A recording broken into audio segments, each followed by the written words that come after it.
lulus SMA, saya bilang sama bapak saya, Pak, saya harus kuliah ini. Wah, kamu kan udah sekolah lama. Kok lama, Pak? Lah iya, SD 6 tahun, SMP 6 tahun, 3 tahun, SMA 3 tahun. Jadi kan 12 tahun. Dah, kamu saatnya bekerja. Nah itu, saya sampai juara 1 Kabupaten Klaten. Dapat hadiah 80.000. Lumayan. Yang nganter minta 40. Jadi saya memang diajari sudah bagi hasil kan. Ya Allah. Kuliah di Institut Bisnis Manajemen Indonesia, IBMI. Ya ora rampung. Jadi nasibku itu sesuai dengan keinginan bapak tuh. Ora kuliah, nyambut gawe. 10 tahun saya. Jadi teman-teman mabot kalau ketemu saya tolong ya cium tangan ya. Saya 10 tahun. 10 tahun. Jadi yang saya sebut niat seseorang itu bisa berubah dengan perkembangan umur dan perkembangan ekonomi dan perkembangan ilmu pengetahuan. Setelah saya punya usaha dan sebagainya ya, saya mulai bersedekah. Artinya bersedekahnya lebih banyak. Dulu waktu nggak punya apa-apa, sedekah saya cuma doa. Ya mendoakan sesama teman sing ora didik. Kadang-kadang saya juga dimarahi sama teman. Kamu tuh loh doa sendiri aja nggak dikabulkan, belum mau doain orang lain. Nah, keliru itu. Nah, dalam Quran kan jelas tuh. Surat Al-Isra yang ke-7 tuh. A'udzubillahi minasyaitonirrajim. In ahsantum li anfusikum wa in asa'tum falaha. Kalau kamu berbuat baik untuk dirimu sendiri dan kalau kamu berbuat jahat untuk dirimu sendiri. Nah, terus pindah ke rumah yang sekarang jadi pesantren masyarakat Indonesia, yang awalnya pesantren masyarakat Jogja, yang menjadikan pesantren masyarakat Jogja itu jadi pesantren ini, pesantren masyarakat Merapi Merbabu, pesantren masyarakat Klaten, pesantren masyarakat Sindoro Sumbing, pesantren masyarakat Lereng Sumbing, pesantren masyarakat Nabire, pesantren masyarakat Surabaya, pesantren masyarakat Solo. Itu awalnya dari pesantren masyarakat Jogja. Itu punya produk yang pertama VU2 itu buat 400 dus laku semua, yang kedua buat 1000 dus laku semua, sampai bulan ke-36 ribu dus. Nah, itulah saya jadi dakwah mudah kemana-mana. Saya bisa beli mobil seenaknya sendiri, ganti mobil 3 tahun sekali. Sampai sekarang sudah nggak ada rasanya pakai mobil. Pakai mobil biasa aja nggak apa-apa, sing penting nggak macet. Tapi waktu itu kan masih muda, mesti ingin menikmati itu. Nah itu jadi jangan nyalain kalau anak-anak muda itu masih pengen beli ini. Nggak apa, nek didit, nek ora ya menahan diri aja utang. Nah saya nggak punya utang, saya nggak pernah punya utang. Itu ya saya bayar utang di mana-mana, itu ya utangnya orang lain yang saya tanggung. Itu punya produk yang pertama VU2 itu buat 400 dus laku semua, yang kedua buat 1000 dus laku semua, sampai bulan ke-36 ribu dus. Nah itulah saya jadi dakwah mudah kemana-mana. Saya bisa beli mobil seenaknya sendiri, ganti mobil 3 tahun sekali. Sampai sekarang sudah nggak ada rasanya pakai mobil. Pakai mobil biasa aja nggak apa-apa, sing penting nggak macet.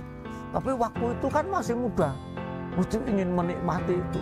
Nah itu jadi jangan nyalain kalau anak-anak muda itu masih pengen beli ini. Nggak apa, nek didit, nek ora ya menahan diri aja utang. Nah saya nggak punya utang, saya nggak pernah punya utang.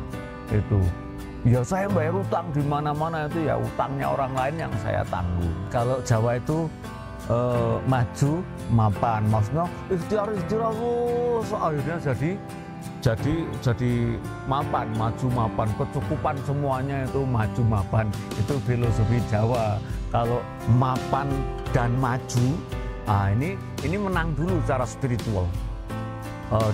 Bagi dia sukses adalah kemampuan seseorang mengelola ketergelisahan jiwanya, lalu ketergelisahan jiwanya itu diadukan kepada Allah. Jadi dia tidak penting kaya dan miskin, itu tidak penting. Tapi kalau maju mapan, nah urung sugih urung mapan, karena dia nggak cerita spiritual. Kalau naik mapan dulu, orang yang spiritualnya bagus itu yang disebut mapan. Nah, mapan itu tidak ada hubungannya dengan harta. Gitu? Ada sebegitu mapan, pengen maju, ya lakukan apa-apa yang keinginan gua ditulis. Kalau motivasi, afirmasi ya baca 400 kali sehari, mesti Allah nanti dikasih kita. Sehari 40 kali, alhamdulillah ya Allah, saya semakin hari semakin kaya, alhamdulillah. Ping 400, Allah mesti kita zikir sama Allah ping 400, alhamdulillah. Itu kan afdhalul doa, alhamdulillah, afdhalul zikri la ilaha illallah. Baik-baik doa adalah alhamdulillah, dan sebaik-baik zikir la ilaha illallah. Sangat mungkin kita menjadi sukses. Titik terendah itu sebenarnya saat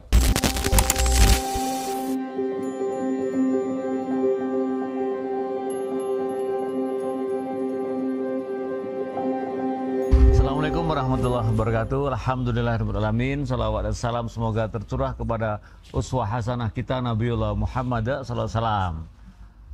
Nama Puji Hartono, lahir 8 Januari 1970 di Ciwangi, Cipadang, Kecamatan Gedung Tataan, Lampung Selatan, Kabupaten Kalianda. Jadi saya lahir di Lampung, alhamdulillah. Dan 35 tahun di Jogja. Sekarang saya pengasuh pesantren masyarakat Jogja. Yang pesantren masyarakat Jogja itu punya usaha madu pitulungan PMJ, ini baru 6 bulan ini, dan sudah 15 tahun itu VO2 yang sampai hari ini sedang jalan, dan itu yang membersamai dakwah saya. Nah, terus saya dengan Abah Fani Rahman almarhum, dengan Ustadz Salim itu membuat yayasan namanya Yayasan Pesantren Masyarakat Merapi Merbabu ya ini. Dulu sebetulnya ini yang nongkrongin di sini, yang jadi pengasuhnya Abah Fani Rahman.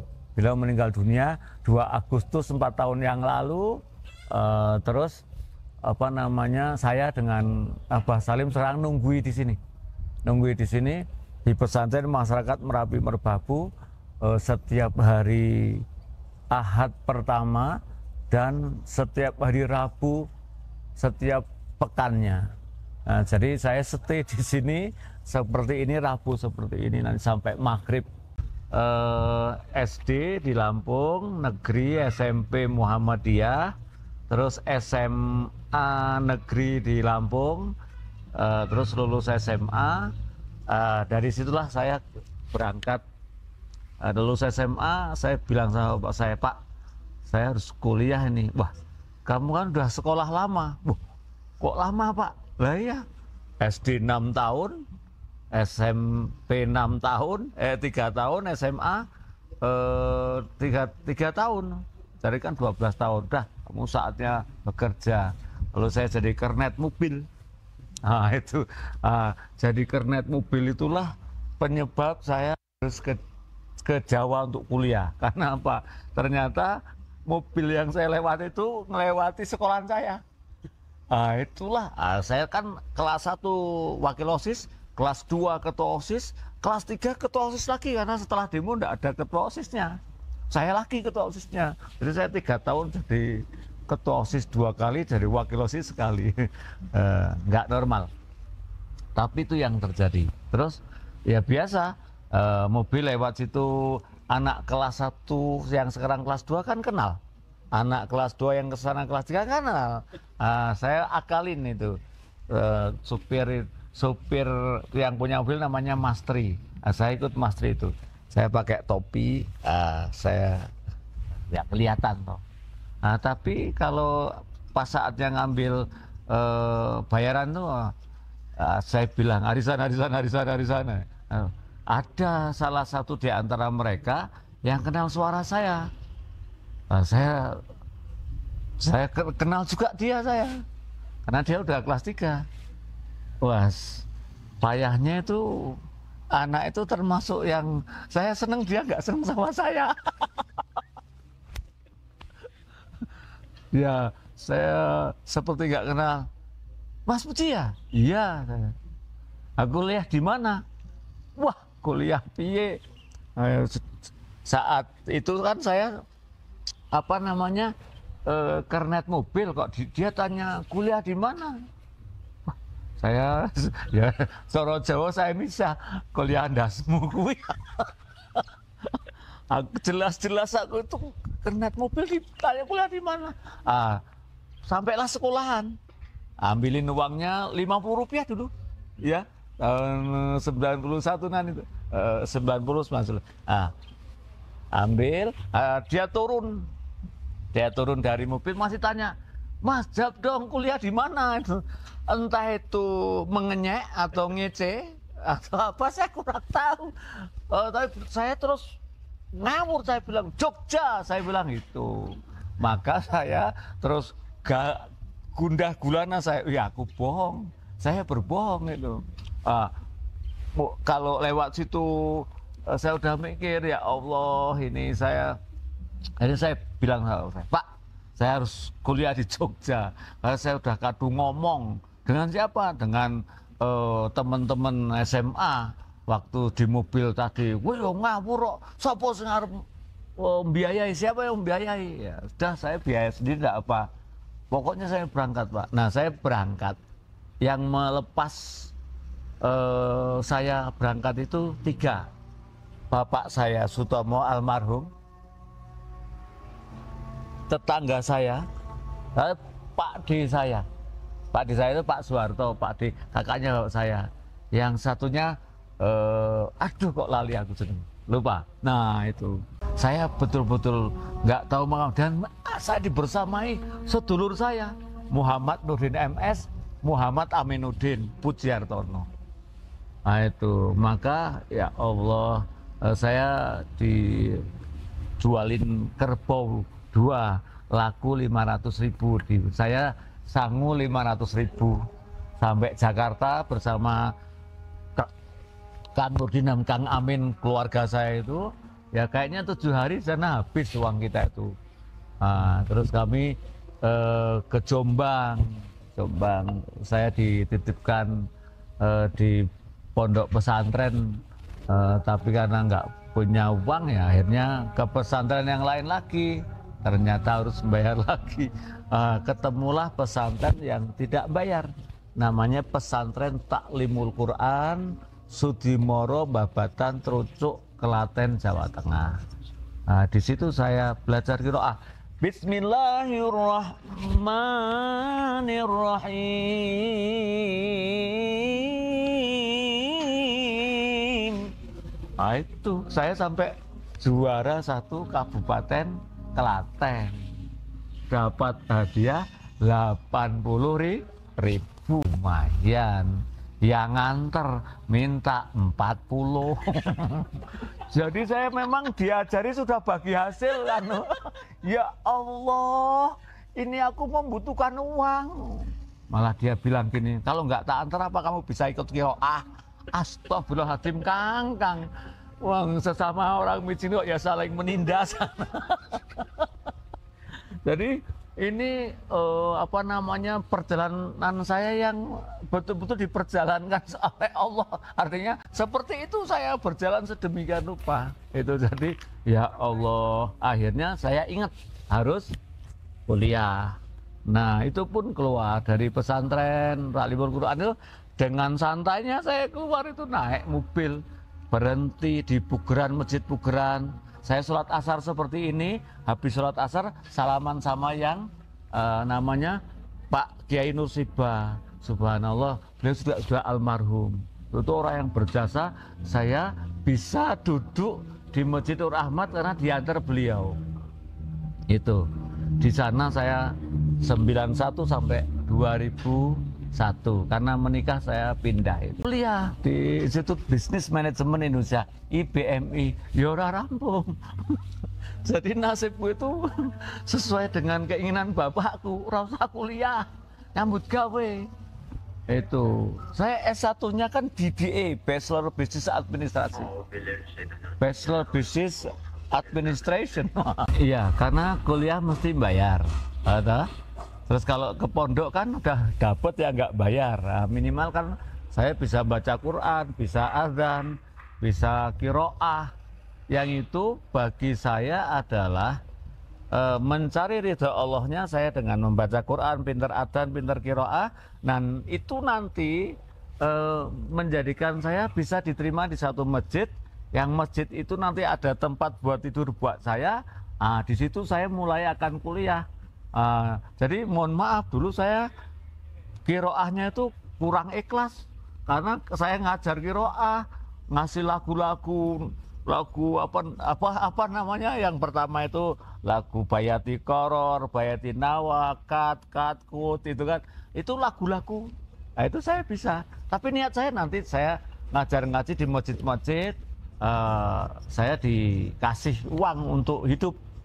Itu ya betul, itu saya keliling itu 7 masjid keliling, Masjid Nur Ahmad, Masjid Ad-Hidayah, Masjid Al-Huda, Masjid Al-Ikhlas, ya di Pocong atau di Pelem Sewu saya ngajar, betul-betul mendapatkan 5.000 sekali datang, 5.000, dan itu betul-betul untuk hidup saya. Karena di masjid kan zaman dahulu marbot atau James Bond jaga masjid dan resik-resik kebon nggak sekeren sekarang. Sekarang bangga, kalau dulu wah biasa-biasa saja.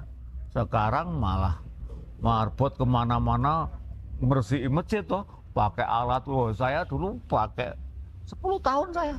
Jadi teman-teman marbot kalau ketemu saya tolong ya cium tangan ya. Saya 10 tahun. 10 tahun. Jadi yang saya sebut niat seseorang itu bisa berubah dengan perkembangan umur dan perkembangan ekonomi dan perkembangan ilmu pengetahuan. Setelah saya punya usaha dan sebagainya, ya saya mulai bersedekah. Artinya bersedekahnya lebih banyak. Dulu waktu nggak punya apa-apa, sedekah saya cuma doa. Ya mendoakan sesama teman sing ora didit. Kadang-kadang saya juga dimarahi sama teman. Kamu tuh loh doa sendiri aja nggak dikabulkan, belum mau dungain orang lain. Nah, keliru itu. Nah, dalam Quran kan jelas tuh, surat Al-Isra yang ke-7 tuh. A'udzubillahi minasyaitonirrajim, in ahsantum li anfusikum wa in asa'tum falaha. Kalau kamu berbuat baik untuk dirimu sendiri, dan kalau kamu berbuat jahat untuk dirimu sendiri. Nah, itu kenapa niatnya kok nggak bisa nggak bisa ikhlas. Ya seperti itu posisinya. Ini Bang Musim baca Quran materialis banget.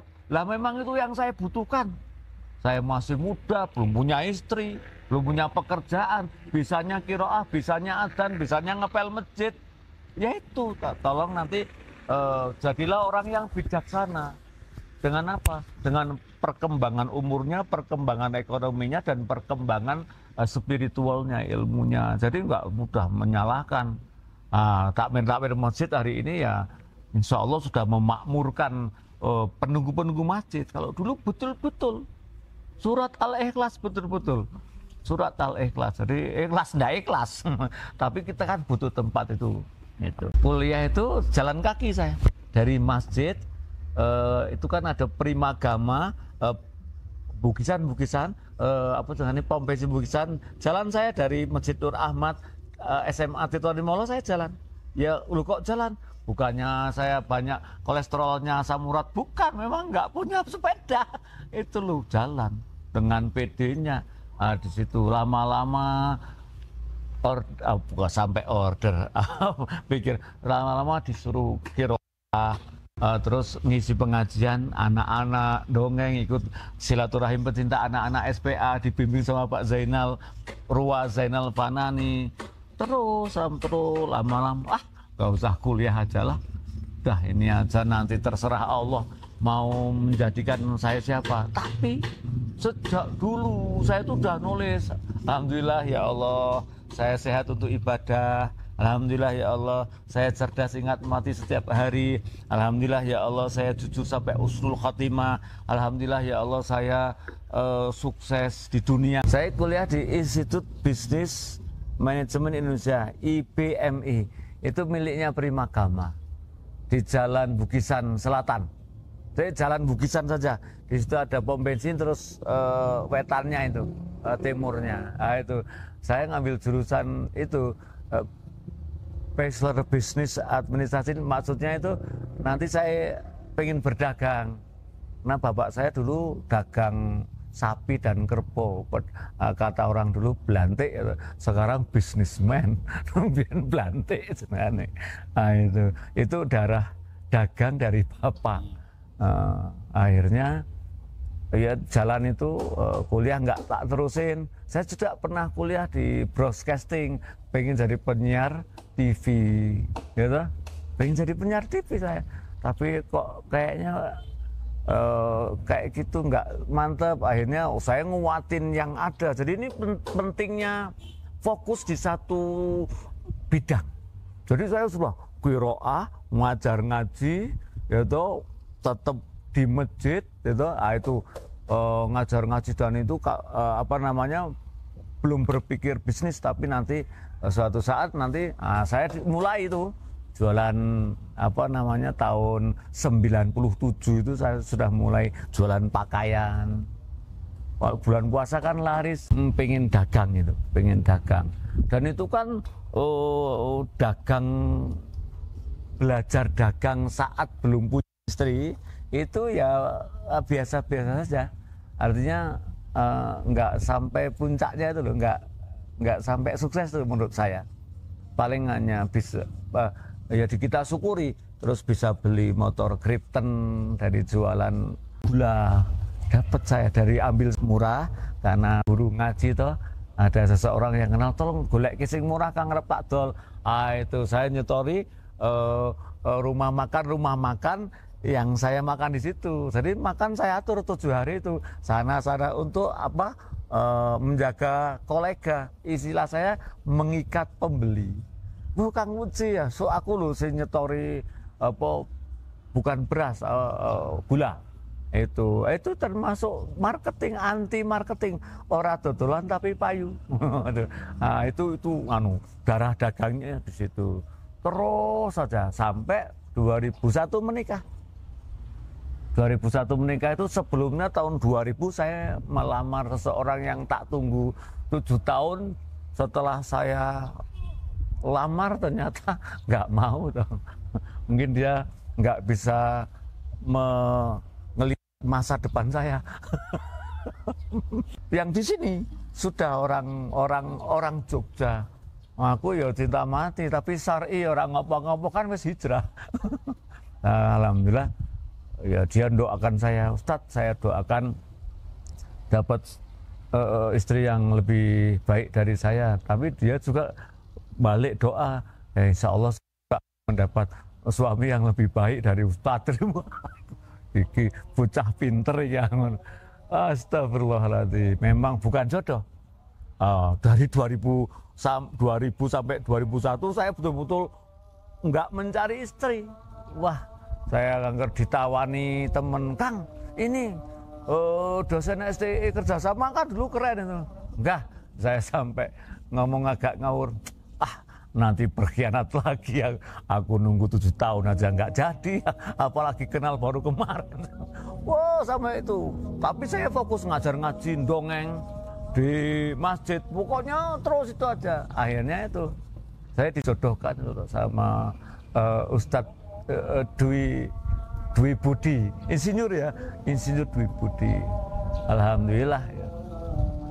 Itu setelah dijodohkan, ya itu mantep ya, saya sudahlah pokoknya niatnya ibadah itu tuh. Nah, itu ternyata istri itu ya menurut saya membawa rezeki. Ya setelah 2001 itu kan, 2001, 2002, 2003, 2004 saya menikah itu.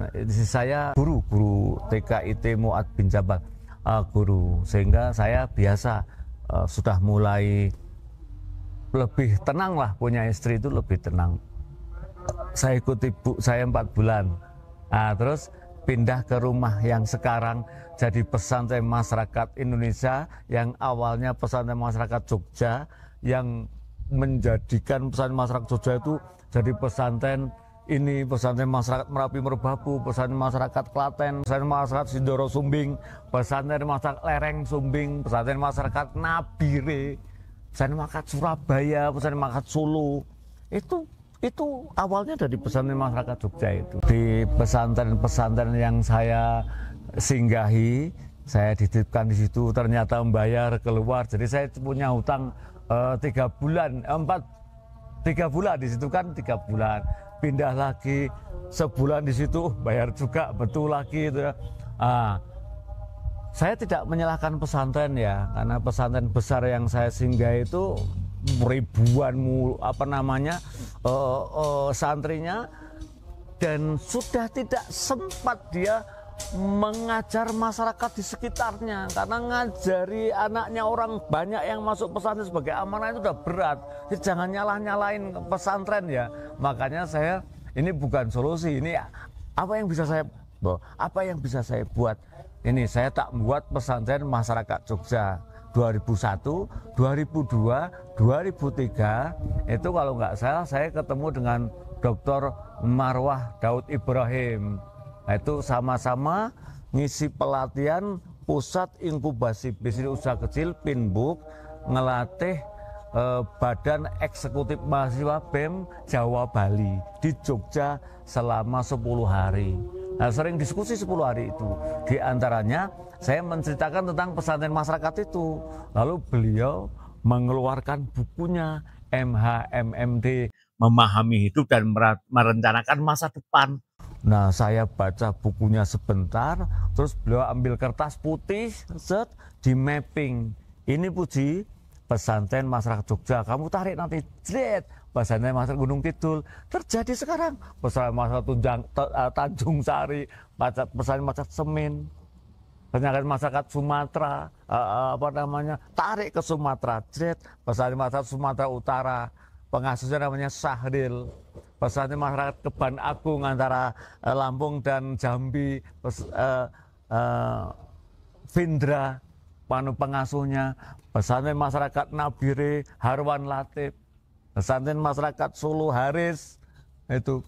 Jadi itu jadi betul sederhana. Nah, itu sumbangsi saya, nggak nyalahin pesantren yang tidak ngurusi masyarakat, karena ngurusi muridnya sendiri sudah sangat berat. Maka ayo kalau bisa semua orang itu buat pesantren masyarakat. Nggak harus izin sama saya. Yang penting ngajinya tidak di masjid, karena nanti akan memakmurkan masjid. Kenapa tidak di masjid? Lah, takmir Anda belum tentu setuju. Anak rumahmu siapa yang nggak setuju? Semua setuju. Bahkan rumah kita akan jadi berkah. Itu saya buat joglo itu rumah saya ngalahin pakai rumah yang jelek itu buat ngaji. 2001, 2, 3, 4 ya, 2006 mulai usaha yang buat PT itu namanya, dengan teman-teman saya juga lucu namanya, Genusa Media Arta PT, perusahaan terhad Genusa Media, Genusa golek dit, Genusa Media Arta. Tapi betul itu produk sampai yang ke-9 tahun 2010, 16 Mei itu punya produk yang pertama VU2 itu buat 400 dus laku semua, yang kedua buat 1000 dus laku semua, sampai bulan ke-36 36.000 dus. Nah, itulah saya jadi dakwah mudah kemana-mana. Saya bisa beli mobil seenaknya sendiri, ganti mobil 3 tahun sekali. Sampai sekarang sudah nggak ada rasanya pakai mobil. Pakai mobil biasa aja nggak apa-apa, yang penting nggak macet. Tapi waktu itu kan masih muda, mesti ingin menikmati itu. Nah itu, jadi jangan nyalain kalau anak-anak muda itu masih pengen beli ini, nggak apa, nek didit, nek ora ya menahan diri aja utang. Nah, saya nggak punya utang, saya nggak pernah punya utang itu. Ya saya bayar utang di mana-mana itu ya utangnya orang lain yang saya tanggung. Jadi saya jualan madu pitulungan PMJ sekarang, jualan VO2 itu mencari, mengharap rezekinya Allah dari situ.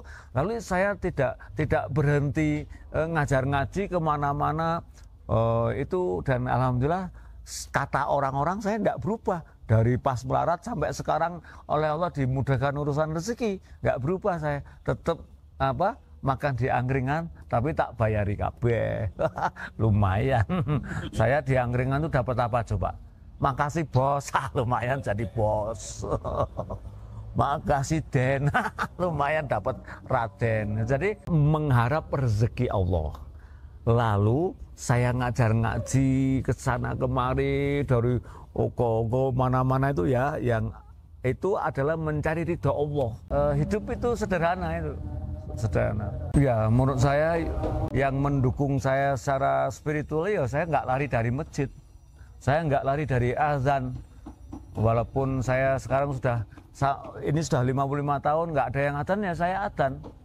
Itu nggak ada yang resiki musola ya tak resiki musola. Nah, karena saya sudah punya uang, kadang-kadang manggil orang, Kang, resiki. Itu kadang-kadang saya bersihin sendiri karena niat saya membersihkan hati, bukan membersihkan ya, masjid nggak dibersihkan nggak apa-apa, tapi hati. Kalau firman ngosek-ngosek apa dengan WC, diniatkan membersihkan hati. Boleh jadi dosa kita lebih jelek daripada kotoran yang kita bersihkan. Itu jadi diniatin seperti itu. Itu saya dapat pelajaran dari Kiai Haji Ahmad Sugianto. Saya di situ sekitar 4 bulan dapat itu ilmu itu. Puji, jangan dikira aku nyuruh kamu bersihin WC itu bersih, bukan. Supaya kamu hilang, saya nangis waktu, supaya kamu hilang iri, dengki, hasad, hasut, tamak, seraga, angku, sombong, takabur dan riak, supaya kamu hilang. Terus dia bilang, kamu mesti iri sama anak-anakku yang berangkat naik motor ini, makan enak, kamu makan secukupnya. Lah kamu kan lagi prihatin.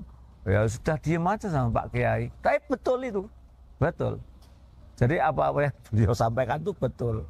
Cuman sekarang anak-anak yang itu saya enak, apa-apa sudah ada, tinggal kerjakan itu. Jadi menurut saya apa-apa bisa dicapai dengan apa? Jangan tinggalin masjid, jangan tinggalin azan, jangan lupa dengan masjid. Pokoknya masjid itu jadikan rumah pertama, lalu rumah kita itu rumah yang kedua.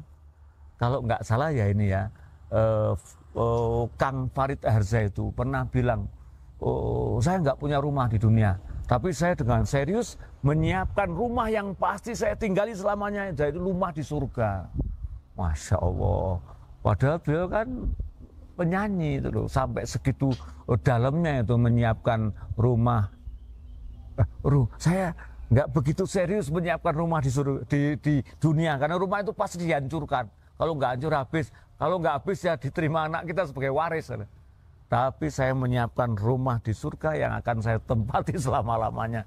Nah, mungkin istilah saya kunci sukses itu ya, selama kita tidak lari dari masjid, tidak lari dari Allah dan Rasulnya, tidak menyelesaikan Allah dan Rasulnya, ya nanti turunannya ke bawah, baik sama tetangga, baik sama istri, baik sama teman, ya toh. Tapi ada yang harus tegas dengan siapa ya, jelas tegas dengan itu harus tegas. Loh, nanti kamu dibenci ya, saya sudah komplit. Yang benci saya ya banyak, yang seneng ya banyak itu, yang datang ke rumah saya mulai nggawa motor, ya mungkin papat atau bisa motor dibawa itu orang tobat itu. Nah itu jadi saya adalah kumpulan-kumpulan doa, pengen kaya, pengen sukses, pengen bahagia, pengen punya rumah, pengen punya perusahaan, pengen punya pesantren. Nah, saya adalah kumpulan-kumpulan doa. Yang doa itu saya aplikasikan dalam kehidupan sehari-hari. Doa, setelah berdoa berikhtiar. Dari dulu saya sudah sodako. Dari mulai Rp25 sampai sekarang satu harinya lebih besar dari itu. Karena menaik terus dan itu tak pertahankan. Sekarang saya sudah banyak nganggur toh. Perusahaan sudah ada manajernya, ada direkturnya. Nah, saya tinggal sholat duha 12 rakaat. Sholat tahajud punya waktu banyak itu loh. Ada waktu senggang pimpong. Pimpong itu kan filosofinya kapan itu nyemes orang, kapan dia menahan diri dan sebagainya. Jadi teman-teman jangan berharap apapun dari manusia, kecewa. Ya berharap terus dari Allah. Doa itu kalau sudah lepaskan seperti busur, pasti akan sampai. Sampainya apa? Sampai seberapa jauh Anda duha, seberapa jauh Anda dekat sama Allah dan Rasulullah, seberapa jauh Anda tidak menyelisih Allah dan Rasulnya, apapun yang terjadi, dibenci, dihina, dicaci, dimaki, itu tidak ada urusan itu. Tapi kita tetap baik dengan sesama ya semampu kita. Saya ada itu kunci sukses tuh ada 9. Kunci sukses tuh ada 9. Namanya manajemen langitan. Jadi bahwa hidup hanya untuk menunggu waktu sholat dan disolatkan, gitu. Jadi nggak punya mobil, nggak punya rumah, nggak punya apa-apa itu nggak begitu penting. Karena apa? Nggak punya rumah bisa kontrak. Nggak bisa mobil punya rental, nah itu. Sehingga itu yang paling bahaya adalah bukan nggak punya apa-apa, itu yang paling bahaya adalah mati tidak masuk surga. Itu yang kedua. Teman-teman, mari kita kerjakan itu gantung wudu, sehingga kita setelah itu hanya menunggu waktu sholat dan disolatkan. Gantung waktu, kalau kita punya gantung wudu maka kita mudah sholat duha, sholat tahajud. Lalu yang kelima ini adalah sedekah sebelum jam 9 pagi. Pagi hari itu bangun tidur yang dipikirkan sedekah, bukan pikiran bayar utang, sedekah. Begitu nanti yang dipikirkan sedekah, insya Allah kita tidak ada tidak bayar utang, karena dengan sedekah kita banyak.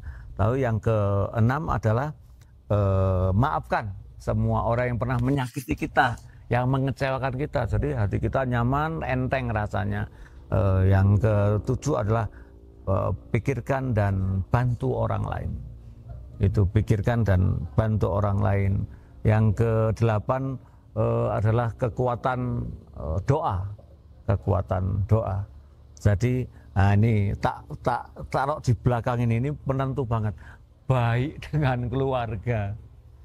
Itu 9 hal manajemen langitan yang sangat mungkin membersamai kesuksesan saya, kata orang. Kalau saya nggak merasa sukses, merasa lebih enak aja. Ada yang dimakan, ada yang dipakai untuk sedekah, ada yang dipakai untuk ini dan itu, difasilitasi oleh Allah untuk ibadah.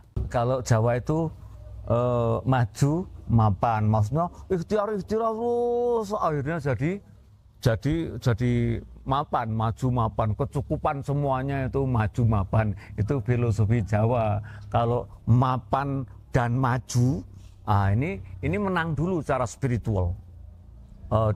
Bagi dia sukses adalah kemampuan seseorang mengelola ketergelisahan jiwanya, lalu ketergelisahan jiwanya itu diadukan kepada Allah.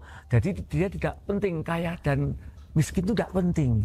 Tapi kalau maju mapan, naik urung sugih urung mapan, karena dia nggak cerita spiritual. Kalau naik mapan dulu, orang yang spiritualnya bagus itu yang disebut mapan. Lah mapan itu tidak ada hubungannya dengan harta. Itu begitu mapan, pengen maju, ya lakukan apa-apa yang keinginan kita ditulis. Kalau motivasi, afirmasi ya dibaca 400 kali sehari, mesti Allah nanti dikasih kita. Sehari 40 kali, alhamdulillah ya Allah, saya semakin hari semakin kaya, alhamdulillah, ping 400. Allah mesti perhatian, kita zikir sama Allah ping 400. Alhamdulillah itu kan afdhalu doa, alhamdulillah, afdhalu zikri la ilaha illallah. Baik-baik doa adalah alhamdulillah, dan sebaik-baik zikir la ilaha illallah. Sangat mungkin kita menjadi sukses. Titik terendah itu sebetulnya saat awal-awal 91 lalu 92 saya manggung di Masjid Nur Ahmad itu, ya belum punya banyak teman, belum punya banyak siapa-siapa, karena baru mulai azan, ngepel masjid, dan ya orang popo melarat. Saya pernah ngalami nggak punya apa yang disebut dengan teh itu, mau buat teh itu nggak punya teh. Terus kan di samping saya kan kos-kosan, saya cari di situ, ada di situ tuh teh tang apa itu yang masih itu tak ambil, tak buat lagi. Dan itu saya bersama seseorang, berdua sama-sama terpuruk, dan agamanya beda dengan saya, tapi tujuannya sama, podo-podo pengen sukses, podo-podo wong Lampung. itu terindah. Terus dia bilang yakin dengan Tuhannya dia. Terus saya, wah apalagi saya juga harus yakin dengan Allah bahwa doa saya insya Allah saya takut tidak dikabulkan, tapi saya percaya pasti ada yang dikabulkan, ada yang tidak. Di situ saya jadi kuat, nggak begitu urusan saya dihina, dicaci, dimaki, jalan aja. Kan ada banyak orang menyakitkan toh ngomong ketika kita nggak punya apa-apa. Pesantren Masyarakat Merapi Merbabu ini sebetulnya adalah bertemunya erupsi Merapi dengan Pak Lurah Marpomo, dulu baru ketua pemuda. Terus saya ke sini, beliau butuh apa-apa, beras dan sebagainya, lari ke Jogja, ke Mojojokeran, ke PMJ. Akhirnya terbentuklah ini Yayasan Pesantren Masyarakat Merapi Merbabu, bertiga saya. Jadi itu motivasi saya. Dengan setelah saya, Abah Fani punya motivasi yang sama. Wah, malah beliau yang bilang, Kang, Mbok menawa pesantren ini menyebabkan usaha kita maju. Ya mungkin itu yang saya sebut dengan gini, Kang. Saya ke pelosok-pelosok, ke Gunung Kidul, ke Medan, itu kemana-mana, itu yang menyebabkan Allah ridho. Sehingga apa-apa yang menjadi usaha yang saya buat itu alhamdulillah maju itu loh. Termasuk Madu Pitulungan PM itu baru 6 bulan. Itu 1 bulannya sudah kurang lebih 1000 botol. Itu ya, jadi itu udah pencapaian yang luar biasa. Loh kenapa bisa begitu ya saya nggak tahu. Tapi yang saya lakukan itu lebih penting mengajinya dulu daripada jualannya dulu. Nah ternyata dengan ngaji sedekah 7 ibu ini Madu Pitulungan ini bisa sehat. Ibu-ibu ini ada kolagennya, wajahnya bisa glowing. Itu sambil tertawa-tawa, guyon kayak gitu, Kang. Sedekah 7. Setelah itu, Pak, ya nggak dapat gimana?